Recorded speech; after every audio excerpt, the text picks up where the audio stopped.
Give me your reaction to the Walter Nolen selection. I'm okay with it. Like I said, coming into this thing, I'm content with where the Cardinals are and the fact that they are not drafting to fill a need. This player is one of a small handful of players that I think good fit. Nothing wrong with building out on the defensive and offensive line. It's a new paradigm. It's the Philadelphia Eagles way. It's a proven way to build a football team, and you can't have enough of them. So I'm fine with it. Okay, Cambo?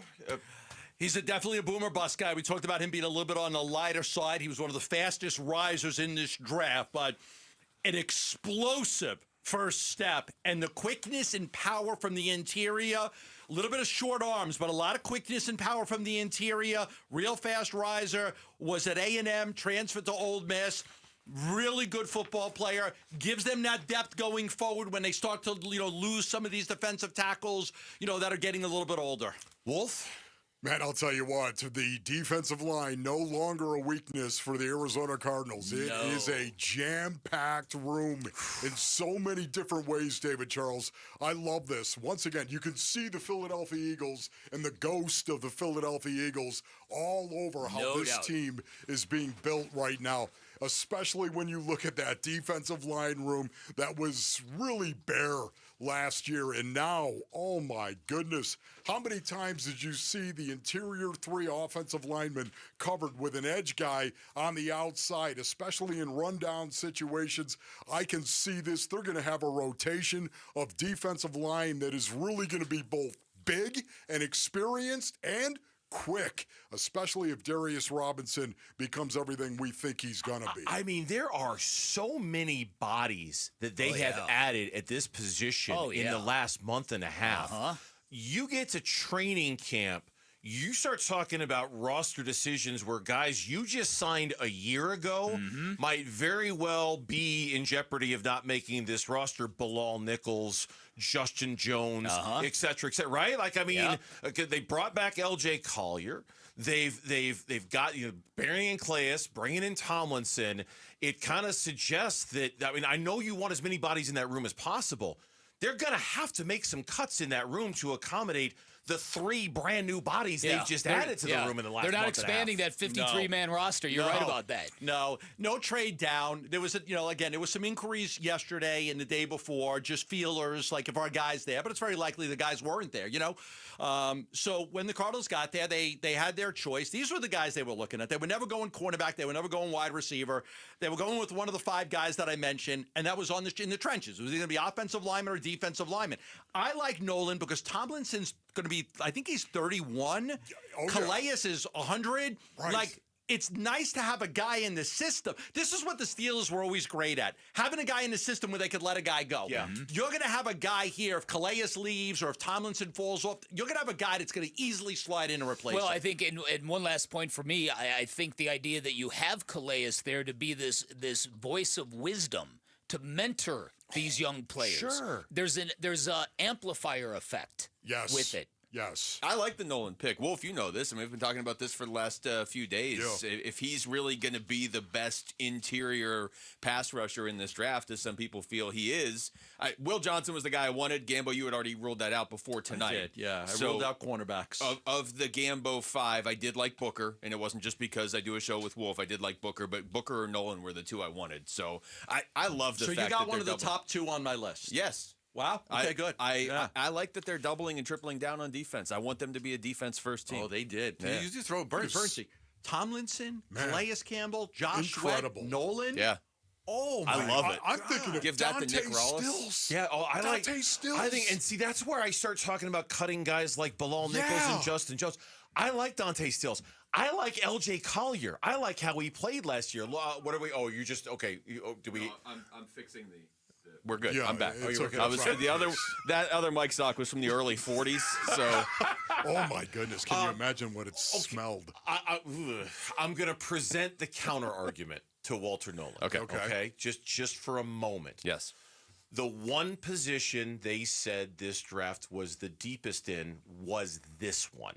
Okay, was defensive tackle. True. Yes. Now, I don't have a problem with them taking the best one that was out there because I understand how important the position is. I really do. I'm just thinking of the draft almost like holistically from a 30,000 vote view here. Would you have been better off taking a defensive tackle in the second round and focusing more of your attention on the first round on a position that maybe isn't as deep, that maybe you don't have as many selections? That's the only reason, honestly, why I'm not sure about this one, just because everyone has been saying, oh, my God, defensive tackles, you can get a great one in the second round. You can get a great one in the third round. But, David, this is what scouting is all about. This is what general managers do. You find a guy that you like. Why? Because of A, B, C, D, and E. You find a guy that you like. That's what makes a difference. You know, I liked him more than 30 other teams that are out there. Why did you like him more? Right. It all comes down to your preference. Yeah. They like something about him that another team may not have. Yeah, and I guess I'm not looking at it specific to the player, and that's probably my mistake. I'm just looking at it specific more to the position of. I just it felt like the other pools were more shallow to swim in, and I would have wanted something from one of those pools, and then I go swim in this deep one a little bit later. Gambo might be able to speak to this better than any of us because of the Gambo 5, but I kind of got the impression that they would have preferred to go tackle in the first round and then get a defensive guy in the second round. But those guys were all off the board. It's a good question. Would they have taken Banks instead of Nolen? Probably. Would they have taken Booker instead of Nolen? I don't know. I know that there was a thought that Gambo, pause that. Let's go to the podium here and see what the Seahawks are going to do at number 18. With the 18th pick in the 2025 NFL Draft, the Seattle Seahawks select Gray Zabel, guard, North Dakota State. Gray Zabel, offensive lineman, North Dakota State. Standing 6'6" and 312 pounds, Gray Zabel is a versatile 2.5-year starter with experience at both tackle and guard at North Dakota State in their run-heavy offense. Zabel excels with excellent pad level, powerful hip drive, and timing as a combo blocker, effectively reaching the second level and sealing linebackers. In pass protection, he shows a strong punch, quick recovery, and elite processing speed to pick up stunts and blitzes. His hand strength allows him to control defenders, and he finishes plays with authority. However, his short arm length at 32 inches and the level of competition at the FCS level causes potential concerns. NFL comp, Graham Barton, center for the Tampa Bay Buccaneers. It's not Graham Barton. Just knock it off, please. I'm taking you behind the scenes right now for NFL Draft Extravaganza. There are two things that have upset Ron Wolfley mightily tonight. Number one is Tyler Booker going to the Dallas Cowboys. Yeah. Number two are the comps on some of these draft profiles. It's driving him crazy. It's driving him. I just like the fact crazy. When you threw it to the podium for Seattle before we even knew who they picked, you said we're going to the podium for Seattle, and Wolf was like, no. Seattle doesn't get to make a pick. That's right.